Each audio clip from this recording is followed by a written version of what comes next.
Hi, everybody. Welcome back to another segment of health literacy with one of our very good, well known professors, Mr. Ivan Figueroa. Hello, everybody. Good to be back, and always excited to be in this sections and this segments.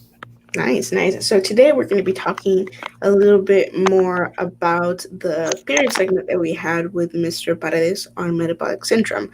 It's going to be, we're going to be touching base a little bit on, or referencing, better said, what we talked about with Mr. Paredes, but also going a little bit more into some specific detail on certain components of this topic. So we're going to go ahead and without wasting any more time, let's go ahead and get started. Sure. So I guess the first thing we need to do is one more time, just a little recap of what we saw on the previous segment with Mr. Paredes, and I know he covered in detail a lot of the symptoms and the signs, especially some of them that are not clearly seen, or the previous ones that you can start noticing, like frequent urination, swelling in the face when it shouldn't be the case, and so on. But when we talk about metabolic syndrome, one more time, is just a cluster. Again, syndrome is just an accumulation of symptoms or signs. In this case, because we're talking about metabolism or the way that the body responds, especially to inactivity and also a bad eating habits, this is what happens in this sequence. So the metabolic syndrome is, one more time, accumulation of visceral obesity or too much fat on the abdominal area, hypertension, which can be due to, again, your diet, or in some cases can be even genetics, insulin resistance or diabetes conditions. In some cases might be even pre-diabetes, what will lead to this condition. High triglycerides or eating too much fat on your diet, and also low HDL cholesterol, which in this case is what we call the good cholesterol. So in this case, HDL, through exercise, we do increase the amount that we have, but in physical activity, our HDL levels will be decreasing. Now, one more time, the causes of this cluster of symptoms will be mainly to an unhealthy lifestyle, which can be eating too much calories or moving too little, be physically inactive, or in some cases, just a rapid weight gain, such as right now, for example, with COVID. I talk about myself, for example, is a great example. I gained about 15 pounds of from being, again, not being going pretty much every single day to the gym and exercising and walking around campus to now you gotta be sitting down and work from your home and pretty much having everything accessible whenever I want. Just walk to the kitchen, eat some chips or something simple. So I know we were mentioning in other segments, this is what we call the COVID-20, mainly because most people gain 20 pounds. But again, this rapid increase in gain weight is not necessarily muscle, so more than likely it will be fat storage or also water retention, but might lead to serious cases later if we don't take care of this. Now the good thing is because we gain this weight into a short amount of time, then we can also lose it in a higher amount of time or a faster amount of time. So going back to the metabolic syndrome, so we talked about this cluster of symptoms, and pretty much the way that it's diagnosed, if you have three or more, then you are labeled as having the metabolic syndrome. So high fat, in this case, in the normal area would be for the men. If you take tape measurement and take the waist circumferences, and it reads more than 40 inches or 102 centimeters, whichever one you use, then that is a check for the risk factor. For women, it's lower than this, at 35 inches or 88 centimeters. In terms of triglycerides, I know we also mentioned this as dyslipidemia or hyperlipidemia. Both are correctly in the check we use. But looking just at triglycerides, having the reading on your lab wall at 140 milligrams per deciliter or higher, or in some cases, as seen with some patients or with some clients, is, oh, I have it under control. Last time I did my lab work, my triglycerides were 140. Yeah, but you're also taking medication. So just by taking medication, that is already a risk factor. So you are labeled that as having dyslipidemia triglyceride because you're taking treatment for that one. For HDL, what we call the good cholesterol, the reading should be higher than 40. Ideally, that's a normal. And if you have higher than 50, then that's even better. For men, the recommendation is more than 40. For women, is more than 50, or the same thing. If you're taking medications for low HDL, then that's another check mark that we put on this metabolic syndrome, or the physician will put a check mark for this diagnosis. And for blood pressure, I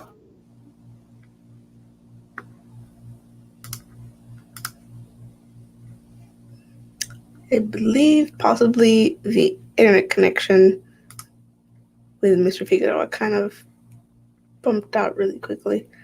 okay. 1 second.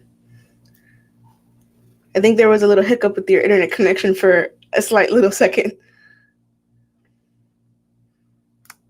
Try this.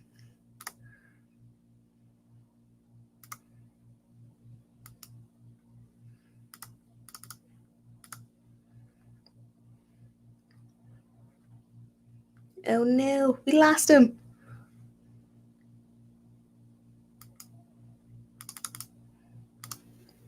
Okay. Can you hear us, Mr. Figueroa? Oh, can you hear me? Better said.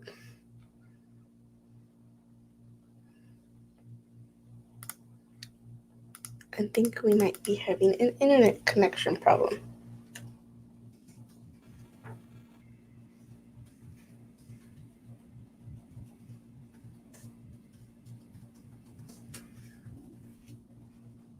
Oh, we lost him. I'm so sorry, you guys. Let me go ahead and have him come back. There we go. Great. Perfect. Yes. All right, My, so about blood pressure, right? So hypertension. So the way it's diagnosed is pretty much when you go to the physician, two readings on separate days of giving more than 130 or 85 systolic and diastolic, and pretty much if you've been to a physician for a regular check, then you know what we're talking about. Again, the systolic is pretty much the amount of pressure at your arteries whenever the heart contracts, and diastolic is the pressure when the heart relaxes. So ideally, it should be lower than 120 over 80. I know some people say that 120 over 80 is the healthy number, but in reality, it should be lower than that.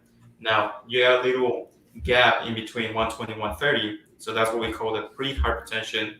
So you're still on the borderline high, but it's not really hypertension yet. Now, having those pre-hypertension leads to a faster increase to hypertension. So if you still have a renal 125 over 79, for example, it's something that you want to check into your diet or your physical activity. So in this case, hypertension, and then we got stage one and stage two, but hypertension is 130 over 85 millimeters of mercury. Or one more time, taking current medication. I've seen it before also, like, oh, I have it under control. Yes, but you already have it, so that is a sign for the metabolic syndrome. And lastly is fasting blood sugar, or pretty much when we talk about diabetes, whether you're taking insulin or medication for diabetes, or if you take a fasting exam, which again, you fast for the night, and then they try to give you a glucose solution and see how your body responds to regulate the glucose. Then if after the rating is 100 milligrams or this little higher, then one more time, that is a sign for a problems on metabolizing glucose. So as long as you get three or more, then you can be labeled as having the metabolic syndrome. Now, why is this important? Because I know Mr. Perez was talking about it last time, but when we look at cases, we can have someone that looks relatively healthy, but have at least three of these signs and symptoms and be labeled as a metabolic syndrome. So in this picture, we can see someone on the left and on the right. So on the left side, of course, you look at this person, oh, he has some health problems. So he has high blood sugar, high blood pressure, high triglycerides, and excess fat around the waist. As simple as this, you can look at it.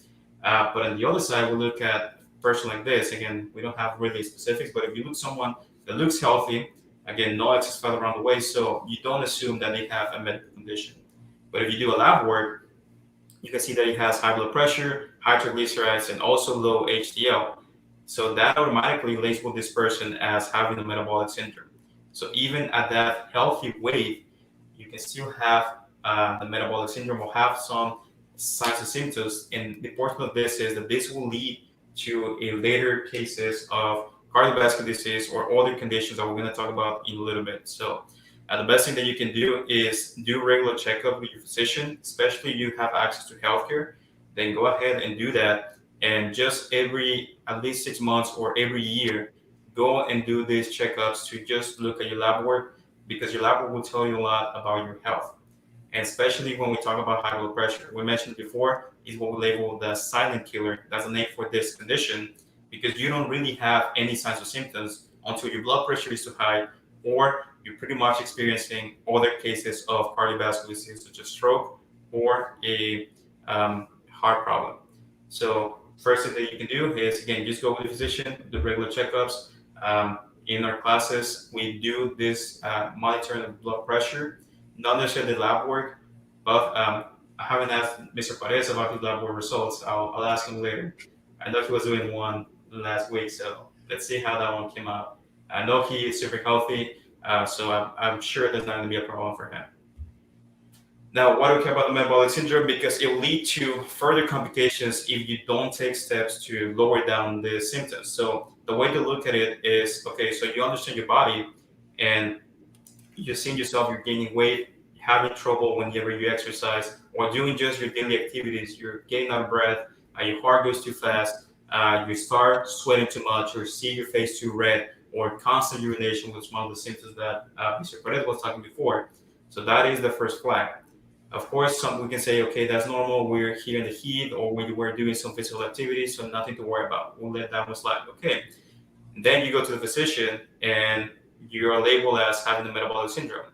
And the problem here in our society, or at least here in the Valley, and I've seen also in Mexico, is, well, my family, I have no someone in the family that has the symptom, and he was good. He was taking medication, nothing happened, all regular. And I see my grandpa, as long as I take my medication, I can have my coffee with my pan dulce, whatever. Or I can have my tortillas. It's no problem. As long as I take my medication, all good.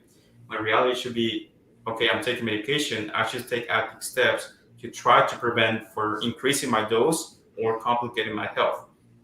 Now, there's the metabolic syndrome. Again, you might have some of the symptoms, such as just having fat around the waist. Maybe you only have your lab work having too much triglycerides and having too low HDL.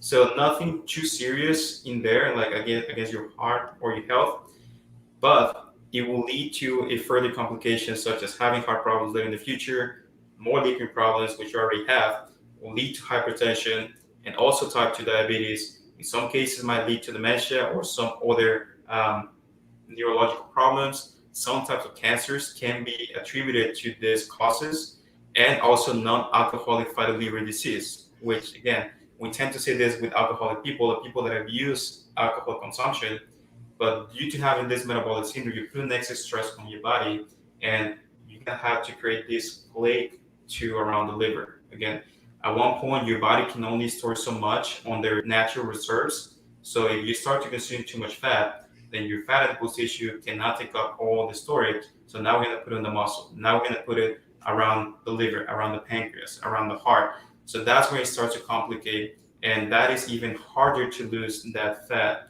compared to just having it on the muscle on the adipose tissue. And we're going to look a little picture towards the end of this presentation. Again, I'm not going to go too much in details, but you can see how adipose tissue itself, or the fat that we consume and store in the body, affects multiple tissues in your body. Now, in terms of how it's treated, just like any other disease or any other condition, the way you treat it is to managing the symptoms. So, how do we manage the symptoms? Again, medication might be the first option, but the best thing that you can do is look at your diet and also your physical activity. And I know some organizations such as ACSM talk about exercise is the best medicine. And it is true, because when we look at the way your body responds to exercise, we're pretty much putting your body into this stress mode with every single exercise that we do. But later, your body will adapt and will be better to handling any demands that you put into, including, again, everything that has to do with blood and also with metabolic problems such as managing glucose. So that's the big two things that we care about when we talk about the metabolic syndrome. So how your body handles cardiovascular problems or exercise, the way we look at it, is not something normal. Your heart rate goes up, blood pressure goes up, but in a healthy way. Is that when we talk about, for example, poison and venom? So whenever a spider or a serpent bites you, you need to inject yourself with a alternative version of the venom to counteract that poison. So same thing with exercise. Exercise is type of what will happen if something is bad. Like again, blood pressure is too high, even more than what it should be for a resting person or normal conditions. But because we do it in short amount of time, your body will experience and adapt to that. So if your body experiences blood pressure, then it will be able to handle that load or that demand. And also you're getting lower and down. So there's more adaptation that happen with exercise, but the end point is that it will treat most of the conditions attributed to the metabolic syndrome. And at the end of the day, most of the treatment is targeted to weight loss because we go back again to losing fat. The more fat that you can lose, all these problems are going to start to diminish and your body will start to get back to normal. And physical activity, along with diet, helps you to control better your weight loss and also keeping it off. Again, we'll be talking about JoJo diets and other segments and how to eat healthy. So the best thing is have a combination and also keep in mind that it is a lifestyle change. I've seen people that go to a keto diet or a fasting diet, yeah, they lose the weight, but after 2 months they gain it back or even more. So best thing to do is little by little do those little adjustments that will translate to keeping off the weight, which is the end goal. And I know the last segment you guys talk about some of the statistics. So this is talking about the U.S., breaking it down by different states and different regions, and you pretty much can look at how the prevalence of obesity and the metabolic syndrome, and also how diabetes is involved in this case. So in this case, Texas is not as high as diabetic as other countries, or sorry, so other states, but when we look specifically to the Rio Grande Valley, the number changed completely. And this is just an information that we have from about 15 years ago. The numbers are pretty high right now. I couldn't find any updated version. This is from the UTRGV diabetes group. So back in 2005, about 7% of the population here in the valley had diabetes. I'm pretty sure the numbers are high, and this is the people that are diagnosed. Some of us go with it without even notice, or by the time we go to the ER to the doctor, it's probably too late, or we have further complications. Um, so 6.2 million are actually undiagnosed. I'm pretty sure more of us are going undiagnosed because, again, when we talk about here in the valley, not everybody has access to healthcare, or if you do, then you don't have the time because your lifestyle is too busy with your work and your family and your kids. So you might not have the time to go and see if you got any questions about your health. But one more time, again, if you do have the access, if you're among those that are privileged enough, then go ahead and just do regular checkups. The estimated population, again, is not updated, but the prevalence of diabetes is about 26% here in the Rio Grande Valley. And this is something that, for example, I talk with my classes. Whenever I ask, does anyone has a family member that is hypertensive? And everybody raise their hand. Someone that has hyperlipidemia or high triglycerides, everybody raise their hand. Someone that has diabetic people in their family or family members, everybody raise their hand. So again, this is important, and this is just on one classroom of like 40 students. And again, I'm pretty sure like you and your houses, you can ask the same question, and you know someone in your family that has those conditions. And I see it from my mom, for example. My grandpa passed away due to diabetes. He never treated, he never took care of it.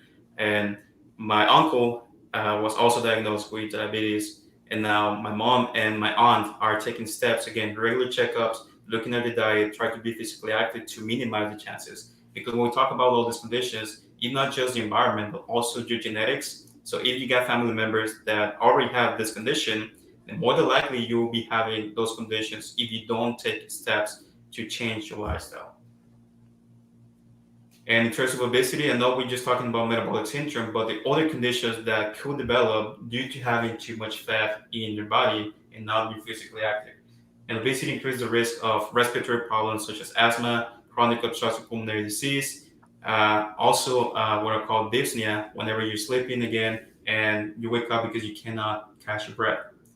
And this is a huge indication, especially for not enough blood flow in your body, which is attributed again to too much fat, or your body is not able to fight against the natural movement whenever you're laying down. And it usually happens whenever you're sleeping. And once you sit down on the edge of the bed, then that goes away. You're able to breathe normally. In terms of your skeletal system, so osteoarthritis, arthritis, lower back pain, which is a huge incidence that we see, especially here in the valley, and again, we attribute it to obesity, other problems in the liver, such as gallstone or pancreatitis, liver disease, or gastroesophageal reflux disease. Again, we're not going to go too much in detail, but it's something that you can prevent by just looking at the facts that you need to lose some of the weight. Again, I see people that talk about you have to be healthy at every weight, and that is true. We shouldn't be looking at the way that you look, more at the way that you feel. If you feel yourself that you're getting too tired, you're having trouble to just do the normal things, then that is a huge indicator to go and look with a physician what is something that you can change. Again, I don't care about the six pack. I don't care about looking good on the beach. I mean, we do, but in terms of health, it shouldn't be the issue. That's like as long as you're healthy, that should be what matters, not just about your looks. Now, obesity also increases your chances of mental problems such as dementia and, of course, depression. Type 2 diabetes, we talked about it before, and there's some cancers that increases due to having obesity problems such as breast cancer, colon cancer, endometrial cancer, ovarian cancer, rectum cancer, and prostate cancers. And I don't have the numbers right now, but here on the Rio Grande Valley, these types of cancers are higher compared to other regions in the US, which can be for multiple reasons. Again, obesity, the type of access that we have to healthcare, or in some cases, even the culture that we have. We don't have this culture of going to the doctor and do regular checkups, or go ahead and if we got something, I know, for example, in the past, uh, women will just try to keep all the pain and don't share with everybody. And I know my grandma is that way. Until she cannot keep the pain or endure the pain, then she'll go to the doctor. She still is stubborn as ever. So this is some of the traditions that sadly we carry on. We should keep in the other traditions and not some of the bad ones. And again, we talk about machismo, or I know you talked about it before, but there's other things involved in there. So again, we're just trying to keep it as simple as possible, right? And the last slide that I have, and we can go over this if you want all the time, but this is pretty much what you've seen on our courses when we talk about extra science. So on the first corner on the left side, you can see all the factors that affect your fat distribution. So your environment, where you live, the type of food that you get, the culture itself. So eating too much tortillas. Right here we talk about fast foods accessible pretty much everywhere, even better than food markers that we can get natural food. Physical activity, another option. Again, right now, again, the lifestyle that we have in this condition right now with COVID is pretty much not being able to exercise as much as possible. If you go to the gym, then you gotta be careful. If you go outside, again, try to minimize contact with people. So pretty much we're staying at home. Physical inactivity, I'm pretty sure the numbers are getting higher. Diet, another thing. So right now, food accessible, junk food, papitas, Doritos, all the fasting that you can do. Genetics, huge role. So here, again, when we look about your heredity, if your parents had it, more than likely you had it, or you had a higher chance of developing a condition. And epigenetics is just pretty much a combination of your genetics with the environment.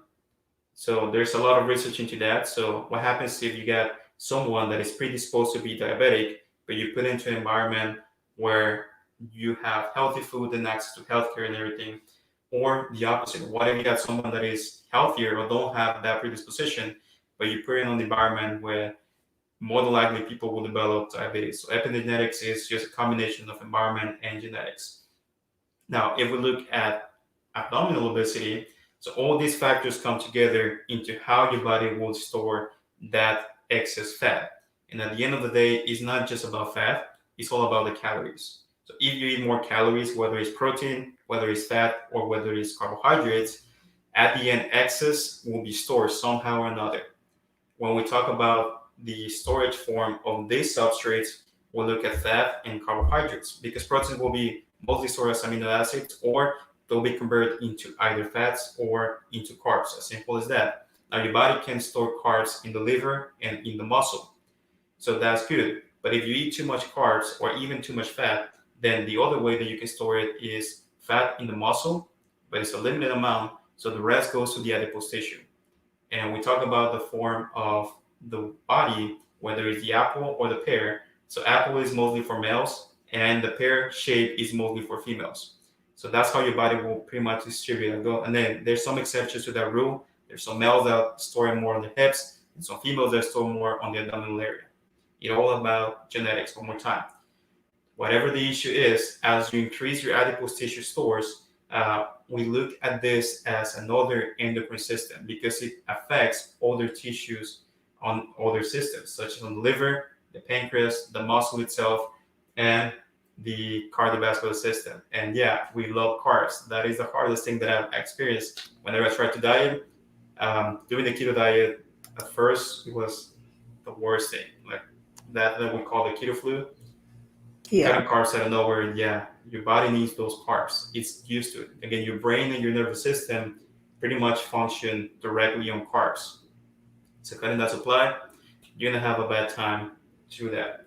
But it's manageable and your body can produce it. So going back to this again, it's just a circle of having too much adipose tissue will lead to, again, affecting these other organs and other tissues that in conjunction will keep increasing or affecting your other conditions such as dyslipidemia, hyperglycemia, hypertension. So having those now will go back again to the nominal tissue and affect them over and over. So it's just a circle that goes back and forth and just getting worse and worse if we don't treat it. And there's one condition called atherosclerosis. We mentioned it in the previous segments. And atherosclerosis, what it does, pretty much too much fat on your arteries is going to cause a plaque that will stuck there. And the way you look at it is your arteries are like a pipe. So there's blood coming through the pipe. If you obstruct that, then now the area that can go through is smaller. So if you're not familiar with it, as you decrease the size of vessel, then the pressure increases. So now that you have a plaque or something obstructing it, now your blood pressure needs to increase to keep the blood of or the movement of blood. And now more pressure up to one point the plaque ruptures and hopefully doesn't lead to the brain or to the heart itself and will lead a stroke or a heart attack. Simple as that. But if that's not the case, again, it's just increasing and decreasing that radius and further complicating hypertension itself. And by having hypertension, then you're affecting your kidneys, you're affecting other organs as well. So it's just again going back and forth into a vicious cycle that if you don't treat it, it gets worse and worse and worse. So I don't know if you want to add something about this picture. It might be giving you some flashbacks into college and some of those Oh, yes, it courses. does.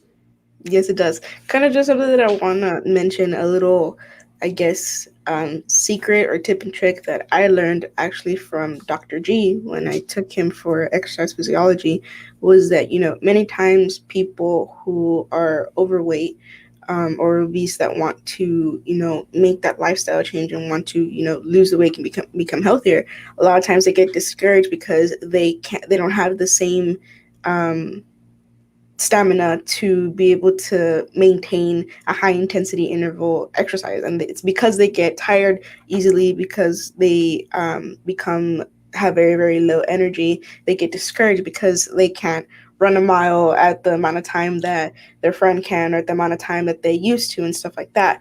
But in reality, when you are overweight, the key thing that you want to target is the fat, the adipose tissue that you have in your body.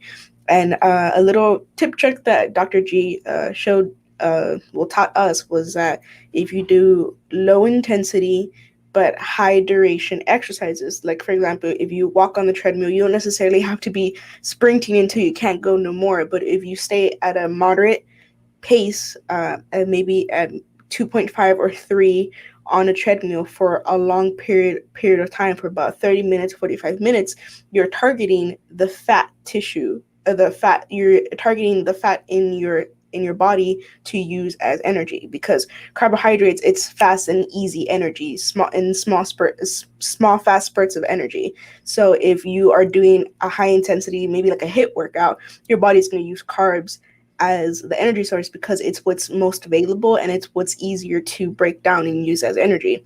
But if you're doing at a moderate pace for a longer duration of time, your body will slowly start using fat as a source of energy. So you will be burning fat instead of burning carbs if you exercise for a longer period of time at a moderate to lower intensity. I'm not sure if you have heard of that, Mr. Figueroa, but that's something that I learned from Dr. G. Yeah, I mean, definitely. And I'll add more into that because if you mix it up, like again, heat type of training, so you can do one sprint of like 20 seconds. And again, it doesn't need to be super fast, but for that person can be close to their maximal. So 20 seconds and then do like a minute or two walking at low speed. Again, the body still needs to recover. It doesn't go back to resting as fast, but you're still targeting that using fat. And we teach that part of, yeah, your body, whenever you train at extra intensity, high intensity, sorry, your body will use the carbohydrates, so the anaerobic systems. But whenever you recover, especially at those intensities, it's going to take longer for you to recover, but you recover on the aerobic system, and the aerobic system predominantly uses fat. So if you're able to target those areas, then that'll be easier to use the fat. Now, key thing that you were mentioning right now is using the fat. Because right now we see the supplements, oh, take conjugated amino acid, or take this fat burner, and you're going to be losing fat. Sure, increases the fatty acid transport, but you still need to burn the fat. You need to break them down. So some of those fat burners, yeah, going to be breaking down more fat. But if you're not using it through exercise, then It's what's so going to yeah, happen is your body will put it back together and store yeah. it. So yeah, you're burning more fat, or sorry, you're breaking down more fat, but you're not really burning or using that fat. Yeah, I believe with those fat burners, you more than anything, it breaks it down into a better component so that it could be easier for you to use that fat for energy, but not just by taking those supplements or using those fat burners means that you're in somehow by some miracle you're gonna start burning fat. I think more than anything what those supplements do, like I said, is they just break down, that fat tissue or those components of fat to just make it easier for your body to be able to use them as energy by working out or doing some sort of exercise. So I think that's a very common misconception of people when they see, so many of these supplements and so many of these new aids for weight loss and for fat burning, is that they don't really know the full story or the full way that they work. They just think that by taking them, that means they're going to start losing weight, which it is possible that they can aid and help you to, break down those fat cells and for you to be able to lose weight. But you still have to exercise and eat better to help those fat burners work and to help them, get their end goal, which is to help you lose weight a little bit faster. Yeah, no, definitely. And one thing that I do want to mention, if you decide to go in this healthy pathway, and again, you start with pretty much in your eating habits and start exercising more, at first you're going to see that you lose the weight faster. And don't get discouraged because in 2 or 3 months later, you're not losing the weight at the same speed or the same amount that you were before. And your body is taking time to adjust itself. And again, it's a stress, like losing the weight. The way we look at it is just think about like a thermostat. So you want the temperature at a perfect range. So if it goes too low, then you increase the AC. If it goes too down or too high, then again turn it on so it goes back to normal. So when we talk about the weight, right now your body is at this sweet spot of weight. So it's fine, it's happy with it. So you start to lose weight, then we try to preserve it. So your body will try to go into saving this energy or try to minimize it. So the way that you can do it is again, eat less and exercise more, but that will only work up to so much point. You cannot cut calories from your diet too much. You still need those essential nutrients. So best thing to do is to exercise. Or it can be the opposite.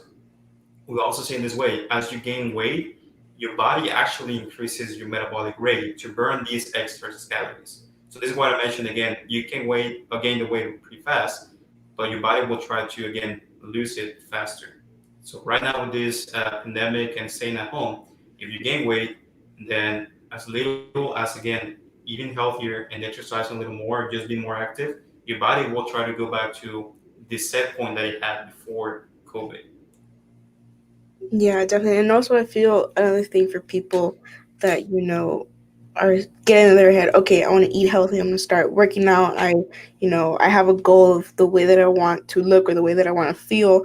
And they just go out there and they start exercising a lot at a very, very high intensity for a long period of time. And it is possible to experience burnouts. They're very, very possible. I have experienced burnouts a lot as well.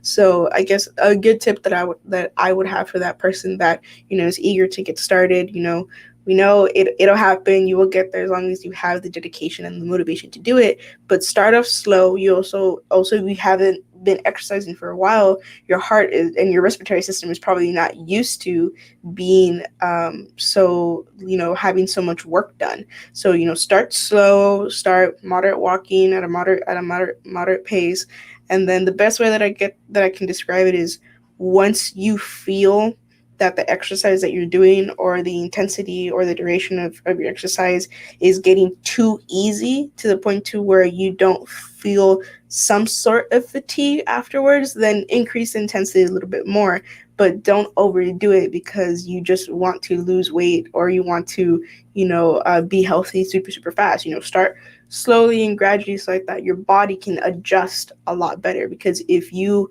make a drastic change from one day to another, your body can suffer from it because it's too big of a drastic change. So your body still needs time to adapt to any change that you do it, whether it's by your diet or your activity or any type of medication or any type of change of your body.